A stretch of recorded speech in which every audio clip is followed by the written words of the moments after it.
Today you have got a chance for 24 hours Bhaktambar Mahamandal Vidhan. It's really appreciable that Acharya Mantung Maharaj had written a Bhaktambar Stotra that is so powerful, so powerful, so powerful that it is able to destroy all your obstacles and difficulties. And you had read this stotra for 24 hours. It's really appreciable. Only once Acharya Mantung Maharaj had Acharya Mansung Maharaj had read this stotra only once, and you had read this for 24 hours. Means that powerful stotra that is able to destroy all the obstacles, if you had read it for 24 hours, I feel all your obstacles will go to an end. And really, whenever this chances comes, avoid all other things. Just involve in these activities because all your problems, all your obstacles will automatically come to an end. Whosoever involve his efforts in the religious activities, whether it is a vidhan, it is a stotra part, or everything like abhishek, etc., he need not to involve in other activities of the world. All his all his works will complete automatically. So that's why always get involved in the religious activities. बंधुओं, भक्तांबर महामंडल विधान एक ऐसा विधान जिसके लिए आचार्य श्री मानतुंग महाराज ने मात्र एक बार पढ़ा था। कितनी बार पढ़ा था? एक बार पढ़ा था, और एक बार पढ़ने से 48 ताले टूट गए, सारी जंजीरें उनकी टूट गई और वो कारागार से बाहर आ गए। राजा भोज भी उनके चरणों में नतमस्तक हो गया। एक ऐसा शक्तिशाली विधान, कोई सामान्य विधान नहीं है, कोई सामान्य स्तोत्र नहीं है, भक्तांबर स्तोत्र। आप देखिए कितने सारे जाप मंत्र इसमें दिए हुए हैं, कितनी सारी इसमें मंत्रों के द्वारा उपाय बताए गए हैं कि किसी के लिए रोग हो, बीमारी हो तो इस मंत्र का जाप कर लो, इस काव्य का पाठ कर लो, किसी के लिए धन की समस्या हो तो इस काव्य का पाठ कर लो। तो एक ऐसा स्तोत्र है जिसमें सभी समस्याओं का हल है, और ऐसा स्तोत्र आपने कितनी बार पढ़ लिया? कितना समय? 24 घंटे तक आपने पढ़ लिया। जिसको एक बार पढ़ने से सारे विघ्न दूर हो जाते हैं, सारी समस्याएं दूर हो जाती हैं, उसको यदि 24 घंटे तक लगातार पढ़ लो तो निश्चित रूप से कितना उससे कितना बड़ा फल होगा।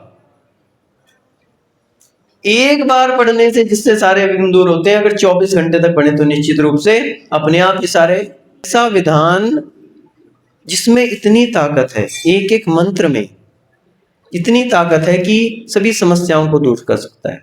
और वास्तविकता में ये विधान का अवसर कभी भी आ जाए, कभी भी आपके लिए स्तोत्र पाठ आदि का अवसर आ जाए, भगवान की पूजा अभिषेक का अवसर मिल जाए, मुनियों का समागम मिल जाए, उनके आहार दान का अवसर मिल जाए, वैयावृत्ति का अवसर मिल जाए, नियम तप आदि के पालन करने का अवसर मिल जाए, ये जीवन में दुर्लभ अवसर है। ये अवसर दुर्लभ है। धार्मिक कार्यों को करने का अवसर मिलना दुर्लभ है। बाकी गृहस्थी के काम तो हम लगे ही रहते हैं, गृहस्थी के तो सारे कामों में हम सारा दिन ही लगे रहते हैं, दुकान के, व्यापार के, घर गृहस्थी के, ये सब काम तो हम अनादिकाल से करते आ रहे हैं और इसी कारण इसी संसार में भटक रहे हैं। लेकिन ये अवसर बहुत दुर्लभ होते हैं। ये अवसर जब ऐसे सामूहिक आयोजन, एक चीज ध्यान रखना, कुछ काम ऐसे होते हैं जो अकेले भी कर लो तो चल जाता है, कुछ पाप ऐसे होते हैं जो अकेले धार्मिक कार्यों से, पूजा पाठ आदि से समाप्त हो जाते हैं, लेकिन कुछ काम ऐसे होते हैं जो सामूहिक पाप हैं, वो सामूहिक अवसरों से ही खत्म होते हैं। आप ये देखिए कि श्रीपाल आदि 700 लोगों ने एक सामूहिक पाप किया था। क्या किया था उन्होंने? एक सामूहिक पाप किया था, एक मुनिराज का अपमान किया और बाकियों ने ताली बजा के उसकी अनुमोदना की थी। तो वो एक सामूहिक पाप था। और वो कैसे घटा?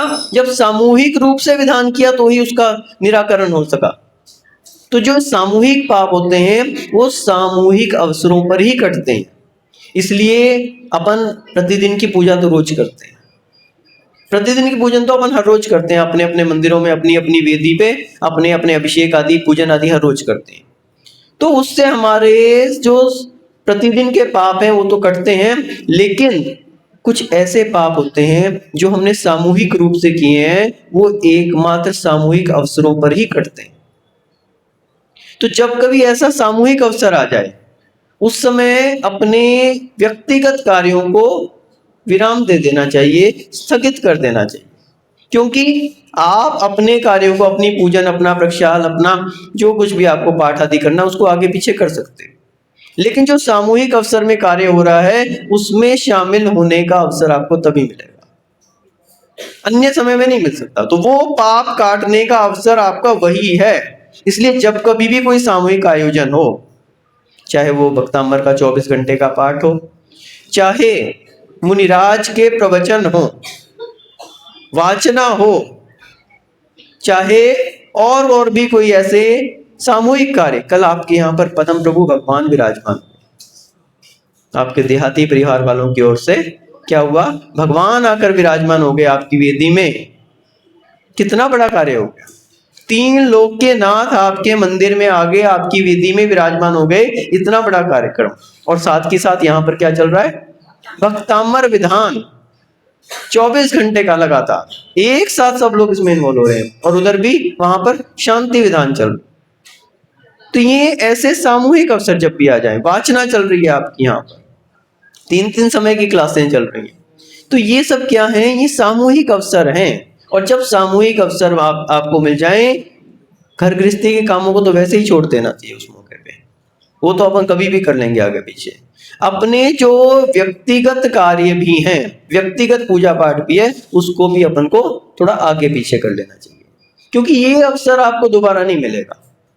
ये अवसर दोबारा नहीं मिलेगा। वैसे तो धर्म का कोई भी अवसर आसानी से नहीं मिलता, लेकिन उसमें भी सामूहिक अवसर, और कहीं उसमें मुनिराज का सानिध्य मिल जाए और भी अधिक दुर्लभ है। एक बार को आप लोग सामूहिक अवसरों का भी आयोजन कर सकते हो, सब लोग एक साथ बैठ सकते हो, लेकिन मुनिराज का सानिध्य मिलना वो आसान नहीं है, वो आसान नहीं है। ऐसे अवसरों को तो बिल्कुल ही हाथ से नहीं जाने देना चाहिए। तो बंधुओं, अभी आप लोगों को विधान भी करना है, हवन भी करना है, और हमें वहां पर क्लास भी लेनी है। तो इसलिए आपका ज्यादा समय हम लोग भी नहीं लेंगे, और हमारा ज्यादा समय आप लोग भी मत लो, ठीक है ना? क्योंकि हमें भी अपनी क्लास लेनी है, आपको भी अपना विधान करना है। तो यही कहेंगे कि ये भक्तामर महामंडल विधान निश्चित रूप से जब कभी भी ऐसे अवसर मिले हमारे लिए, आदिनाथ प्रभु की आराधना करने का अवसर हमारे लिए मिल जाए, जब कभी भी जिनेंद्र देव की आराधना का अवसर मिल जाए, सभी कार्यों को तिलांजलि देना चाहिए। जब कभी भी हमारे लिए धार्मिक कार्यों में इन्वॉल्व होने का अवसर मिले, निश्चित रूप से घर गृहस्थी कार्यों को आगे पीछे करें, अपने व्यक्तिगत कार्यों को स्थगित करें, और ऐसे अवसरों में सभी कार्यों को छोड़ के सम्मिलित होना चाहिए। तभी आपके लिए धर्म का सही फल मिल सकता है। ऐसे जो आपने सामूहिक पाप किए हैं उनकी भी आपकी निर्जरा हो सकती है। और वास्तविकता में ये तो क्या है? क्रियाएं। एक बात हम हमेशा कहते हैं, ये सब क्या है? क्रियाएं हैं। ये तो क्या है? साधन है। सभी भगवान की पूजा, अभिषेक, पाठ आदि सब क्या है? ये सब साधन है। हमें साध्य की ओर भी ध्यान देना चाहिए, लक्ष्य की ओर भी ध्यान देना चाहिए, और लक्ष्य वही अपने आत्म तत्व की प्राप्ति का हमारा लक्ष्य होना चाहिए। और आत्म तत्व की प्राप्ति एकमात्र चारित्र को धारण करके ही हो सकती है। तो इसलिए भले हम आज धारण नहीं कर सकते, लेकिन भावना ये बना के रखें कि हे प्रभु, जब कभी हम ऐसे अवसरों में भगवान की भक्ति करते हैं तो क्या मांगते हो आप लोग? क्या मांगते हो? सोना चांदी और ये सब चीजें तो नहीं मांगते ना। एकमात्र उस आत्म तत्व की प्राप्ति के लिए हे भगवान, हमें बार बार ऐसे अवसर मिलते रहे कि हम बार बार आपकी भक्ति करते रहे, और भक्त ही ना बने, एक दिन भगवान बन जाए। ये सबसे बड़ा अंतर है जैन धर्म का और अन्य धर्मों का। बाकी सभी धर्मों में भक्ति यही मांगता है कि हे भगवान मैं आपकी भक्ति ऐसे ही करता रहूं, यूं ही लगा रहूं, आपका हमेशा भक्त बना रहूं। लेकिन जैन धर्म में भक्त के लिए ये कहा है कि तू भक्त नहीं बना रहा है, तू तो भावना भागी भगवान बन जाए। तो ऐसी भावना हमें रखनी चाहिए कि आज हम जिन भगवान की भक्ति कर रहे हैं, एक दिन हम भी उन्हीं की तरह से उसी जिन मुद्रा को धारण कर सकें, उस दिगंबर मुद्रा को हम भी धारण कर सकें। माताएं बहनें इतनी भावना रखें कि जीवन के अंत में ही सही, लेकिन पिछी कमंडल हमारे भी हाथ में आ जाए। ये लक्ष्य है। ये क्या है? लक्ष्य है। ये सब तो क्या है? साधन है। लेकिन साधन से साध्य की ओर भी जाना जरूरी है। उसके बगैर ये सब साधन भी कोई कार्यकारी नहीं है। तो ऐसी भावना भाव, जब कभी भी ऐसा अवसर मिले कि यही भावना भाव कि भक्ति का फल मैं चाहूं निज पद में विश्राम, वो आत्म पद, मेरा निज पद मुझे प्राप्त हो। और उसके लिए जो ये मुनिपन है, आदि का दीक्षा है, और जब तक उतना चारित्र धारण नहीं कर सकते, कम से कम देश चारित्र को धारण करना चाहिए। हम हमेशा कहते हैं कि जो लोग जितना चारित्र को धारण करें उसी में सार्थकता है। चारित्रम खलु धम्मो, चारित्रम खलु, वास्तविक धर्म क्या है? चारित्र को धारण करना है। जो सम्यक दर्शन है, सम्यक ज्ञान है, ये भी साधन है। किस लिए? चारित्र को धारण करने के लिए। चारित्र को धारण करने का हम हमेशा बात करते हैं, उसी में सार्थकता है। तो इसलिए भगवान की भक्ति भी करना चाहिए और भावना भक्ति से ही रहनी चाहिए कि इस भक्ति से हम एक दिन भगवान बने। आप सभी भी भगवान की अच्छी भक्ति करें और भक्ति करके चारित्र को धारण करते हुए एक दिन स्वयं भगवान बन सकें, इसी भावना से जब लिए परम पूज्य गणाचार्य गुरु 108 विराट सावे जी महामुनिराज की, परम पूज्य श्री विपश्यन महामुनिराज की